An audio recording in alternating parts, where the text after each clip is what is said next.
ये स्मृति ठाकुर जी बोलिए।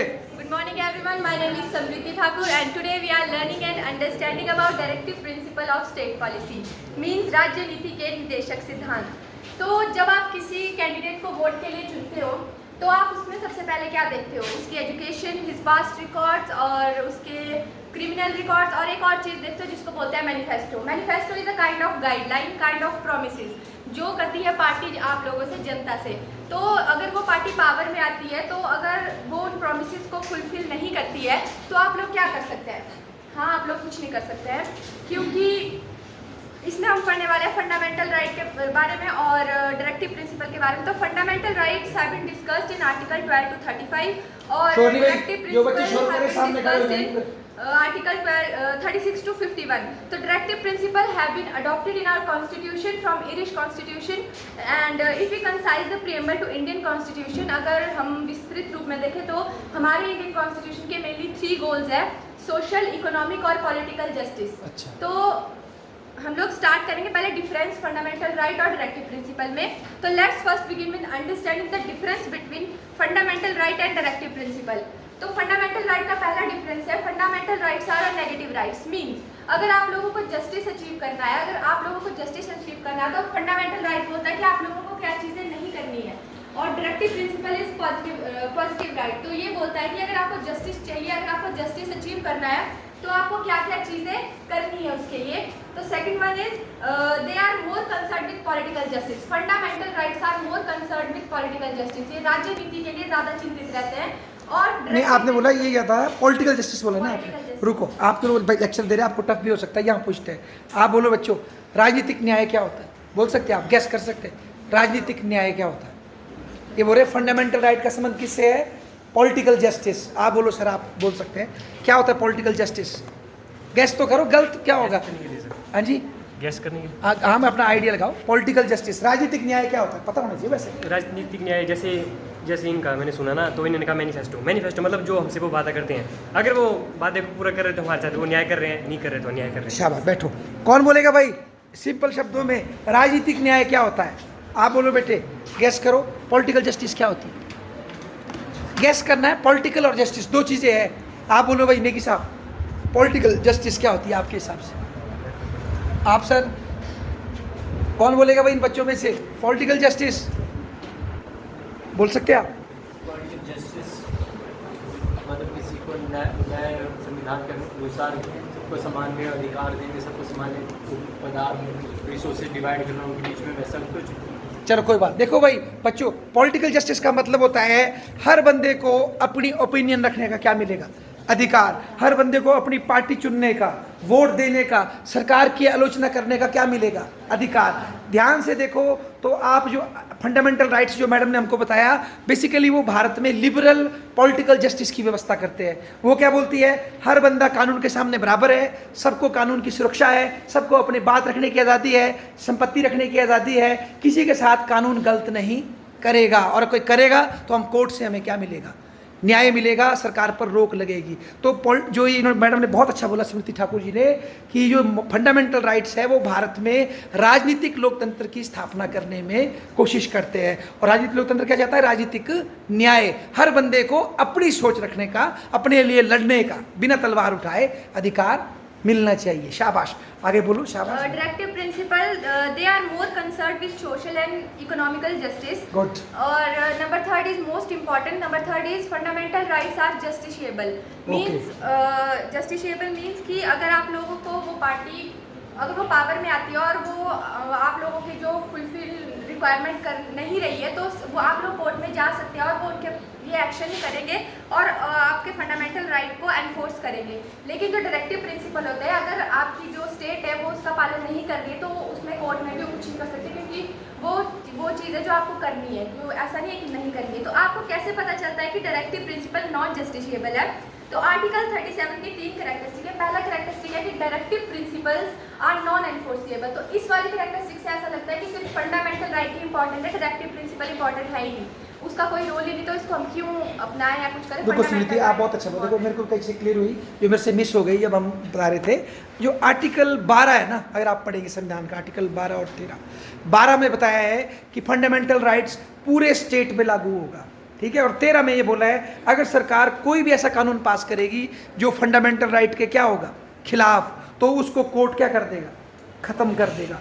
उसके बिल्कुल अपोजिट जैसे स्मृति बता रहे आर्टिकल 37 में बोला है कि मौलिक अधिकार के नीति निदेशक कर्तव्य के लिए आप कोर्ट नहीं जा सकते, नॉन इन्फोर्सेबल। तो देखो ये फर्क दिख रहा है उन दोनों के बीच में।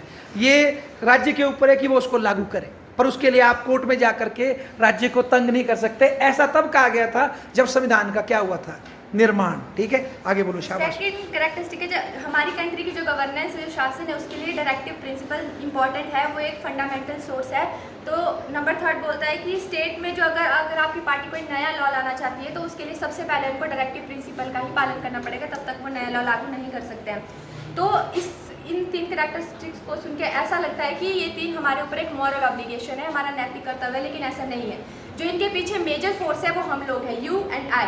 हम लोग इसके पीछे एक मेजर फोर्स है जो, क्योंकि वो लोग क्या देखते हैं इलेक्शन के लिए, पॉपुलर वोट्स एंड पीपल का ओपिनियन देखते हैं, तो इसके पीछे जो मेजर फोर्स है वो हम लोग ही है।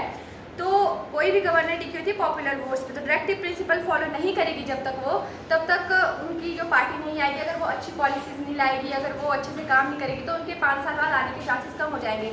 तो पॉपुलर वोट्स और पीपल ओपिनियन के चक्कर में उन लोगों को डायरेक्टिव प्रिंसिपल का पालन करना ही पड़ता है। रुको, जो इन्होंने बोला कोई इसको अपने शब्दों में बोल सकता है?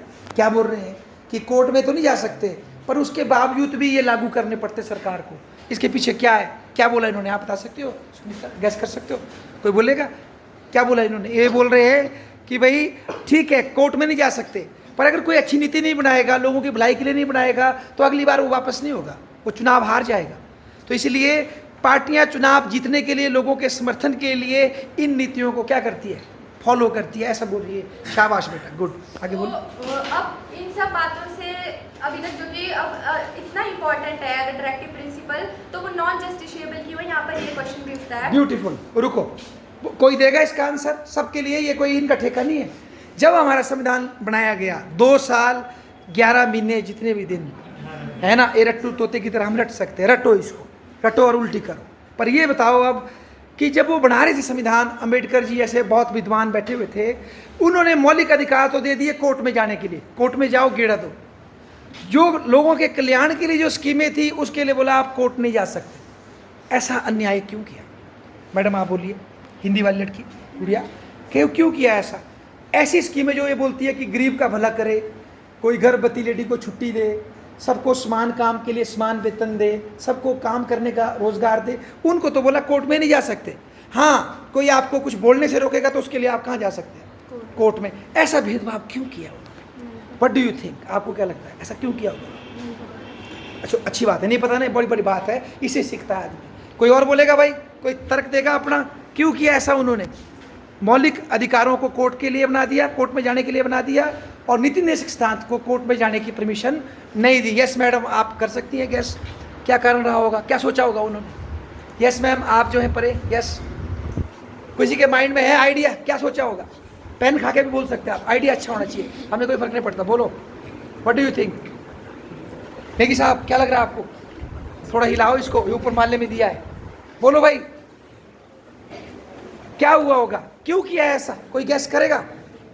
नहीं करेगा? मैडम आप बोलो पहले। Yes, you will speak. तो अगर वो इतने इंपॉर्टेंट है तो वो नॉन जस्टिशिएबल क्यों है? अब आप किसी स्पोर्ट्स पर्सन को देखते हो, किसी एथलीट को देख रहे हो, तो वो उनके वहाँ गोल्ड मेडल होता है, या आप किसी इंटरनेशनल कंपटीशन में पार्टिसिपेट कर रहे हो, तो वो गोल्ड मेडल उनके नानी के घर वालों ने नहीं दिया होता उनको, तो वो उन्होंने, उनकी बहुत सालों की मेहनत होती है पहले की, जो वो गोल्ड मेडल उनको मिलता है। तो वैसे ही जब हमारा देश आज़ाद हुआ था, जब हमारा कॉन्स्टिट्यूशन बन रहा था, तो उस वक्त वैसे ही उस वक्त हमारा जो देश था वो सोशल, इकोनॉमिक और पॉलिटिकल जस्टिस में उतना स्ट्रॉन्ग नहीं था। तो उस वक्त जो मोस्ट इंपॉर्टेंट चीज़ थी जो हमको लागू करने की ज़रूरत थी, तो उनको फंडामेंटल राइट्स का नाम दे दिया, और जो बाकी चीज़ें जो इन तीनों आधार पर फिर बाद में डेवलप होगी हमारी कंट्री, तो हम इन तीनों चीज़ों पे स्ट्रॉन्ग हो जाएंगे, तो उसके बाद इन चीज़ों को जो लागू करेंगे उनको डायरेक्टिव प्रिंसिपल का नाम दे दिया था। अच्छा, एक मिनट, मतलब स्मृति मैडम ये बोलना चाहते हैं आपसे कि जब शुरू में हमारा देश आज़ाद हुआ उस समय हमारी आर्थिक स्थिति बहुत अच्छी नहीं थी, हमारे पास ये कैपेसिटी नहीं थी कि हर बच्चे को स्कूल में भेज सके, या हर गर्भवती लेडी को छुट्टी दे सके, या हर फैसिलिटी दे सके, नहीं थे इतने पैसे। तो इसलिए सबसे पहले हमने लोगों को राजनीतिक अधिकार देने की कोशिश, क्योंकि इंडिया डेमोक्रेसी थी। फिर ये सोचा जब धीरे धीरे हम विकास करेंगे तो लोगों को और फैसिलिटी भी देंगे, ठीक है ना। तो शुरू में क्योंकि जब हम आज़ाद हुए हमें अंग्रेज़ों ने बहुत साल गुलाम बनाया, तो उससे क्या हुआ भारत का, कोई हिस्ट्री के बच्चे कोई नहीं है इधर आज, कोई नहीं होंगे, पर पता होना चाहिए जब अंग्रेज़ ने भारत पे राज किया 150-200 साल, उसके बाद भारत अमीर हो गया कि गरीब हो गया सर? गरीब हो गया। गुड। ये कैसे कह सकते हैं आप, मतलब हाउ कैन, पढ़ा है आपने स्कूल में या कोई तर्क देंगे इसके समर्थन में?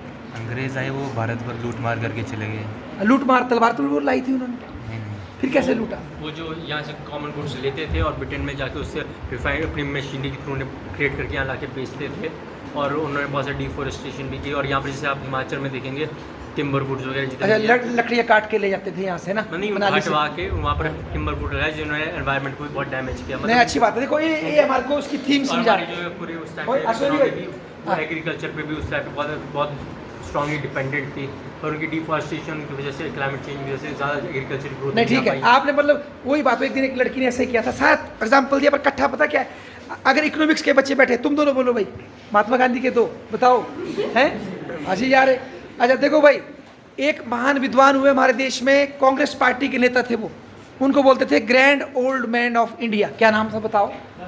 हाँ दादा भाई, हाँ, उन्होंने एक थ्योरी दी थी, वेल्थ ड्रेन की थ्योरी। उनकी किताब थी poverty and un British rule in India. He was an economist, you can study that. उन्होंने वेल्थ ड्रेन की थ्योरी जो ये बता रहे हैं, सिस्टमेटिकली समझाया था, कितना वो सेना के लिए ले जाते हैं, कितना वो कच्चा माल ले जाते हैं, कितना वो गोल्ड ले गए, और इससे धीरे धीरे भारत क्या हो गया। आपको शायद पता नहीं होगा, एक इकोनॉमिस्ट है वहाँ पर अभी यूरोप में, वो एक हिस्टोरियन इकोनॉमिस्ट है, वो बोलता है, एंगस मेडिसन नाम है उसका, आप चेक कर सकते हो। उन्होंने बताया 17वीं शताब्दी में सबसे अमीर देश थे दुनिया में चाइना और इंडिया। सबसे ज़्यादा जीडीपी किसका होता था? इंडिया और चाइना का। जब हमको यहाँ से छोड़ के गए अंग्रेज़, तो हमारा जीडीपी दुनिया में 1-2% में नहीं रह गया, और जब हम वो आए थे 25%, 35% जीडीपी हमारा था। आज अमेरिका का जीडीपी भी नहीं, दुनिया का 35% है। कितने परसेंट है बताओ भला? What is the proportion of American GDP और वर्ल्ड जीडीपी? कितने परसेंट है? 15% होगा, हमारा 25% था उस टाइम। तो इतना दुआ उन्होंने मारा, समझे आप? तो जब इतने गरीब हो गए, तो ऐसे में हम सबको बराबर कल्याणकारी राज्य की फैसिलिटी नहीं दे सकते थे, इसलिए हमने सिर्फ पॉलिटिकल फ्रीडम दिया पहले लोगों को। ठीक है जी, ये मैडम बोल रहे हैं, आगे बोलो, शाबाश बेटा। इन आर्टिकल 45 जब हमारा कॉन्स्टिट्यूशन बना था, तो सोशली और इकोनॉमिकली इतने स्ट्रांग नहीं थे कि हम राइट टू एजुकेशन को एक फंडामेंटल राइट का नाम दे दें। तो इसलिए जब हम दोनों बेस पे सोशली और इकोनॉमिकली स्ट्रांग हुए, तो तब हमने इस राइट टू एजुकेशन को आर्टिकल 45 का रूप दे दिया था। तो वैसे कॉन्स्टिट्यूशन के पार्ट 4 में आर्टिकल के लिए कोई क्लासिफिकेशन नहीं है, फिर भी इन आर्टिकल के कंटेंट देखते हुए, उनके प्रिंसिपल देखते हुए उन्हें 3 कैटेगरी में बांटा गया था, socialistic, Gandhian and liberal. Socialistic में आपके आर्टिकल आते हैं 38, 39, 39A, 41, 42, 43, 43A एंड 47। जो ये सोशलिस्टिक है, इस आर्टिकल में वो प्रिंसिपल आते हैं जो प्रमोट करते हैं सोशल वेलफेयर को। रुको, एक बार इनसे पूछते हैं, ये आपकी सहभागी है, बोलो बेटा समाजवादी क्या होते हैं? कोई बच्चा एक्सप्लेन करेगा? कोई बच्चा समाज बोले भाई ये बंदा समाजवादी है, या समाजवादी विचारधारा। यस मैडम, आप बोल सकती है, व्हाट इज समाजवादी? गैस तो करो, गैस करने में क्या जाता है? आप बोलो बेटा। समाजवाद नहीं सुना कभी? किसी बच्चे ने हाथ खड़े करो भाई, किसी सुना है तो? समाजवादी। यस बच्चों, फ्रंट रो में। समाजवादी क्या होता है? हमारे संविधान की प्रस्तावना में भी लिखा है, प्रस्तावना पढ़ चुके हैं हम। यस मैम, आप गैस करेंगी? काफ़ी स्टडी करती लाइब्रेरी, बताइए समाजवादी है? बोलो भाई, कोई बोलेगा? और बच्चे, कोई नए बच्चे भी कोई आप सामने आए? यस मैडम, आप बोलो समाजवादी क्या होता है? नहीं बोलना है? ओके सर, आप समाजवादी। समाजवादी वो लोग होते हैं जो बोलते हैं कि समाज में सब लोग कैसे होने चाहिए, बराबर, कोई अमीर गरीब ना हो, किसी के पास बहुत प्रॉपर्टी ना हो, अमीर गरीब का भेद ना बढ़े, गरीब के हितों की क्या हो, रक्षा हो। तो ये जो मैडम ने आर्टिकल के नाम लिए, आपने वो पढ़ने हैं, वो समाजवादी वाली फीलिंग देंगे आपको। पढ़ के देखो, चेक करो कि झूठ तो नहीं बोल रहे, काउंटर चेक करो, प्रश्न पूछो ताकि मजा आए। आगे बोलिए ma'am. It promotes social welfare and adequate means of livelihood और equal pay for equal work. इनमें जो आर्टिकल है उनका ऑब्जेक्टिव ये है कि वो सोशल वेलफेयर को अचीव करे। And second one is Gandhian. Gandhian में आर्टिकल आते हैं 40, 43, 43B, 46, 47 and 48। Just a minute ma'am, let me ask, Gandhian क्या होता है? Do you know who was Gandhi? Gandhi कौन थे? बोलो, ऐसे बैठ के बोलो, खड़े होके, गुलामी की जरूरत नहीं। गांधी कौन थे? मतलब भारत के ही थे ना? गुड, भारत के थे, ओके। यस सर, आप दोनों चलो पुरानी बात छोड़ते हैं। गांधी जी कौन थे आपके हिसाब से? भारत के अहिंसावादी, ठीक है जी। अगर कोई बोले गांधी की विचारधारा, उसको क्या बोलेंगे? गांधीयन। तो गांधी क्या बोलता था, कोई बताएगा शॉर्ट में? गांधी की फिलॉसफी क्या बोलती है? कोई भी शॉर्ट में बताना, आप लंबी खींचते बात बोलो। Have you read about that? Freedom to religion अच्छा, और नॉन वायलेंस। नॉन वायलेंस, ठीक है। और एक और ये मैडम भी इसको freedom नोट of करें। speech। Freedom of speech. Madam आप बोलो, गांधी की फिलॉसफी क्या थी? Non violence. नॉन वायलेंस, है ना? ठीक है, देखो नॉन वायलेंस तो थी गांधी की, साथ में उसकी थी जो हमारे विलेज है, गांव है, गांव को डेवलप करना, कॉटेज इंडस्ट्री को डेवलप करना, लोगों को सेल्फ इंडिपेंडेंट बनाना। ये बोलता था वो कि लोगों को सबसे पहले गांव जब समृद्ध होगा तभी भारत विकसित होगा, ऐसा बोलता था। और बोलता था बड़े उद्योग लगाने के बजाय छोटे छोटे उद्योग लगाओ जहाँ से सबको काम मिले, ठीक है। और जो धनी आदमी है उसको ऐसे जीना चाहिए कि जैसे मेरे पास जो पैसा है समाज की भलाई के लिए, उनकी हेल्प करनी है, ठीक है। और दूसरा जानवरों पर, दूसरों पर दया करनी है। इस तरह की बात करते थे गांधी जी, ठीक है जी। आगे बोलो बेटा, जो शाबाश। गांधीयन आर्टिकल है ये उन प्रिंसिपल्स की बात करता है जो नेशनल मूवमेंट के बाद गांधी जी के विचार थे। तो उनके विचार थे cottage industry establish, cottage industry, small scale industry, है ना? रुको बोला, इकोनॉमिक्स के बच्चे बताओ क्या बोलते हैं आजकल इन इंडस्ट्रियों को? आपके इकोनॉमिक्स में क्या बोलते हैं इन बच्चों को? पढ़ते हैं आप इनको? हमारे देश में जो इंडस्ट्रीज है ना उनको 3 भागों में बांटते हैं, पता है आपको इकोनॉमिक्स वाले बच्चा? एक देखो माइक्रो, और बोलो मैक्रो, है ना? और एक MSME क्या होती है? Micro small and medium industries, पढ़ना वाला उसके बारे में। तो कॉटेज इंडस्ट्री की बात करते थे। और बोलो और बेटिया। विलेज पंचायत को पावरफुल करना, गांव की पंचायतों को पावरफुल। गांधी ने बोला था पहले से कि गांव में इंडिया बसता है, और ये आर्टिकल 40 में जैसे मैडम ने बताया आपको दिया हुआ है, पर भारतवर्ष इसमें फेल हुआ। हमने कब दी पंचायती राज व्यवस्था? बोलो बोला, प्रॉपर तरीके से पंचायती राज व्यवस्था कब शुरू की? प्रधान जी आप बताओ, हो सकता है आप कल प्रधान हो अपनी पंचायत के, बोलो कब शुरू हुई पंचायती राज व्यवस्था ढंग से? लागू, हाँ ढंग से, प्रॉपर तरीके से। सर पंचायती राज जो है वो 73वें संविधान संशोधन था। हाँ कब? 1900 कितने में? 92 में। बैठो, शाबाश, है ना? देखो, हाँ चलो बैठो। गुजरात में। हाँ वो देखो, सबसे पहले प्रॉपर तरीके से 1992-93 में बोल रही है। उससे पहले भी हुई थी, अगर पढ़ा होगा आपने, 2 अक्टूबर 59 में पोरबंदर में। वो पता क्या थी? वो दिल से नहीं हुई थी। राज्यों को बोला शुरू करो, कई राज्यों ने शुरू की, कईयों ने फ्लॉप कर दी, कई राज्यों ने पंचायतों में पैसे ही नहीं देने, ऐसा होता था पहले। ढंग से काम नहीं कर रही थी पंचायती राज व्यवस्था। और सही ढंग से कब शुरू हुई? जब संविधान में इसका जिक्र किया गया 73rd, यानी कि देश की आज़ादी के 50 साल बाद हमने ईमानदारी से क्या शुरू की? पंचायती राज व्यवस्था। आज भी पंचायतों को बहुत पावर नहीं है बेटा, सिर्फ वो मोटी मोटी स्कीमें उनके पास, जो उनकी मेन पावर है उनके पास आज भी नहीं है। तो गांधी चाहता था कि हमारी पंचायतें क्या होनी चाहिए? मजबूत। आगे बोलो, शाबाश। जो गांधीयन प्रिंसिपल का फोकस था वो गांधी जी के विजन को बढ़ाना था mainly. And third one is liberal. Liberal में आर्टिकल्स आते हैं 44, 45, 48, 48A, 49, 50 एंड 51। तो लिबरलिज्म को फॉलो करते हैं, जैसे include uniform civil code. Can you write this word in the stage? No, this is the I have uniform civil code. सिर्फ 2-3 शब्द लिख लो। Uniform civil code, article 44। क्या होता है ये? समान नागरिक संहिता। सुना होगा आपने, सुना है मैडम? समान नागरिक संहिता। कोई बच्चा बताएगा? हाथ खड़े करो, शाबाश। हाँ, कोई हाथ खड़ा कर रहा था, बोलो शाबाश। कोई नया चेहरा हो तो और अच्छा है, नए लोग भी बताए क्या होता है ये यूनिफॉर्म सिविल कोड। दोस्त बोलना चाहेंगे आप? सिविल कोड होता है शादी, संपत्ति और उत्तराधिकार के कानून। हमारे देश में क्या सीन है अभी तक? अगर क्रिमिनल लॉ है, किसी को मारेंगे आप, तो एक कानून है, चाहे हिंदू हो चाहे मुसलमान हो, कोई भी हो।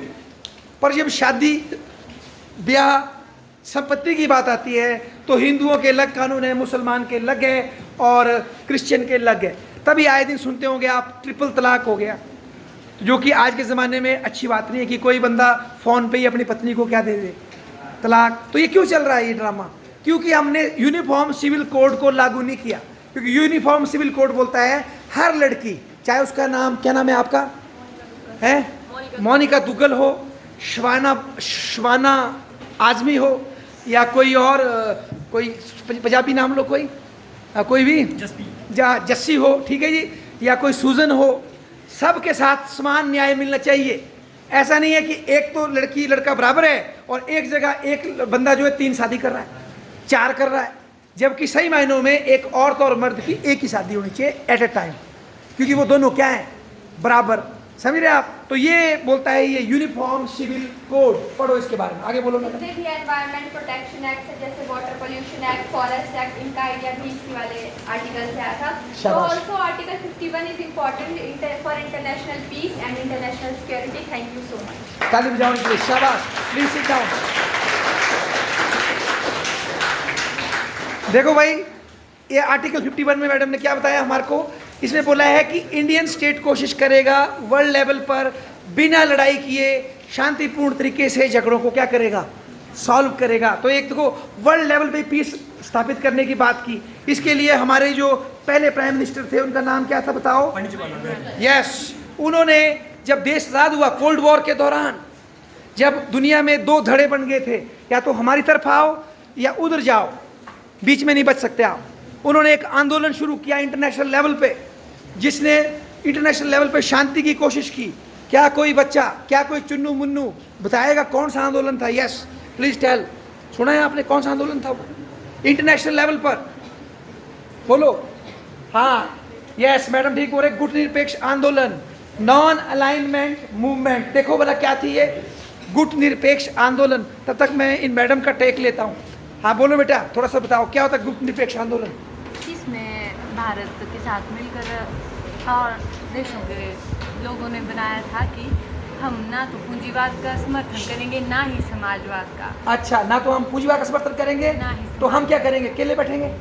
हम बीच में रहेंगे, जो गलत करेंगे हम बोलेंगे उनको कि आप गलत कर रहे हो, सही जो कर रहा है उसको ठीक करेंगे, लेकिन ऐसा है उसमें शामिल नहीं होंगे। वाह, आप बोलो। ऐसा आप कुछ ऐड कर रही थी मैडम? जो दोनों की खूबी है, समाजवादी और पूंजीवादी, उनको लेंगे और मध्य मार्ग का रास्ता चुनेंगे। शोरी किसी एक को चुनने की बजाय मध्य मार्ग का रास्ता, उन दोनों की खूबियाँ को अपनाएंगे। ठीक है भाई, शोर नहीं करो, पक्का बंद हो जाएगा, क्या फायदा, मेरी तरह ना आ जाएंगे अंदर तक। अच्छा, बहुत अच्छा बोला दोनों ने ही। गुट निरपेक्षता का मतलब था कि इंडिया ना तो अमेरिका के कैंप में जाएगा, ना किसके कैंप में जाएगा, बहुत बढ़िया, यूएसएसआर के कैंप में जाएगा। ठीक है, और इसका मतलब ये नहीं था, न्यूट्रल नहीं था। न्यूट्रल क्या होता है कि मान लो कोई झगड़ा हो रहा है आपकी चौक पे, कोई लड़की को चोट लग गई, आपने आंखें बंद की और भाग गए, वो न्यूट्रल होता है। गुट निरपेक्ष बोलता है नहीं, जिसे चोट लगाई उसको बोलेंगे भाई जी आपने गलत किया, पर ये नहीं उसको गुस्सा मारेंगे, बोलेंगे आपने गलत किया, हम आपकी शिकायत दर्ज करते हैं। और कल को मान लो वो दूसरी लड़की गलत करेगी तो उसकी भी शिकायत डालेंगे। मतलब किसी से दोस्ती दुश्मनी नहीं है, जो गलत करेगा उसका हम क्या करेंगे, विरोध। और झगड़ों को हम हथियार से नहीं, बातचीत से क्या करेंगे। तो इसके लिए जवाहरलाल नेहरू, उसके बाद एक और थे इंडोनेशिया के राष्ट्रपति, नाम भूल गया मैं, अब्दुल कलाम नासिर, मार्शल टीटो, इन लोगों ने मिलकर 1961 में बनाई थी वो संस्था, उसका नाम था नॉन अलाइनमेंट मूवमेंट, है ना। एक बात और बता रही है मैडम लिबरल की, कि जानवरों को बचाना, बहुत अच्छी बात बोली इन्होंने, कि पशुओं की रक्षा करना। ये जब 1972 में जो पहला सम्मेलन हुआ था यूएनओ का पर्यावरण पे, नाम बताओ क्या नाम था उस सम्मेलन का? स्टॉकहोम सम्मेलन। ठीक है, पढ़ना क्या था वो। वहाँ से जब हमारी इंदिरा गांधी जी मीटिंग अटेंड करके आई, ठीक है, अटेंड करके आई, तो क्या किया इंदिरा गांधी ने? इंदिरा गांधी जी ने अपने देश में आकर के कानून पास किया, वाइल्ड लाइफ प्रोटेक्शन एक्ट, है ना। एक दिन पहले ही बात की थी शायद हमने, 1972 की 73-74 में, देखो। और उसके बाद इंदिरा गांधी जी ने प्रोजेक्ट टाइगर शुरू किया, जिसमें टाइगर को नेशनल एनिमल के साथ साथ बना करके 29 वो खोले गए उसके लिए, 27 क्या होते हो, जहाँ शिकार नहीं होता जानवर का। यस, इनसे पूछते हैं। यस मैडम जी, आप बताओ वो कौन सी जगह होती है जहाँ एनिमल सेफ हो जाते हैं, घर के अंदर की जंगल में? वो कौन से जंगल होते हैं, उनको क्या बोलते हैं? Wild life sanctuary. लोग आइडिया फिर मारा नहीं है इनका। एक होती है वाइल्ड लाइफ सेंचुरी, जैसे काइस धार, एक होता है नेशनल पार्क बाजार में, GNHP। तो इंदिरा गांधी ने क्या खोले सबसे पहले? National park. देखो कितने खोले थे, 27 की 28 प्रोजेक्ट टाइगर में खोले। वहाँ से वो वाइल्ड लाइफ प्रोटेक्शन के लिए फोकस किया। एक और है इसमें, मैडम भी कितना बताएगी गुड़िया, कि जो नेशनल मॉन्यूमेंट्स है, बड़े बड़े ताजमहल फलाना कोई है, उनका क्या किया जाएगा? उनका रख रखाव किया जाएगा। क्या किया जाएगा? रख रखाव। बताओ बोला, जो ऐतिहासिक दृष्टि से बजौरा में जो मंदिर है, वैसे और बहुत होंगे भारत में, तो बजौरा में जो शिव जी का मंदिर है, क्या नाम है उस मंदिर का? पक्का बृहदेश्वर है? बुजौरा से कौन आते हैं बताओ, गुठी खड़ी करो। शिव जी का जो मंदिर है बुजौरा में वो ऐतिहासिक है। कौन संस्था देखती है उसको भारत में? ASI, देखो ASI, archaeological survey of India देखती है। मंडी में देखा होगा आपने, ब्यास नदी के बीच में एक मंदिर है शिव जी का, अक्सर पानी में डूब के फिर बच जाता है, पंचवक्र मंदिर, वो भी किसके पास है? ASI के पास। ये सारी व्यवस्था इसके तहत की गई। ठीक है जी। तो देखो कितने ब्रीफली शॉर्टली इन्होंने आपको मोटा मोटा समझाया। अब हमें कोशिश क्या करनी है, जो अलग अलग आर्टिकल दिए हैं उनको हमें क्या करना है, पढ़ना है, ताकि हम और बेटर समझ सकें किसको, नीति निदेशक सिद्धांत को। एक बार फिर से हम स्मृति जी का बहुत बहुत धन्यवाद करते हैं।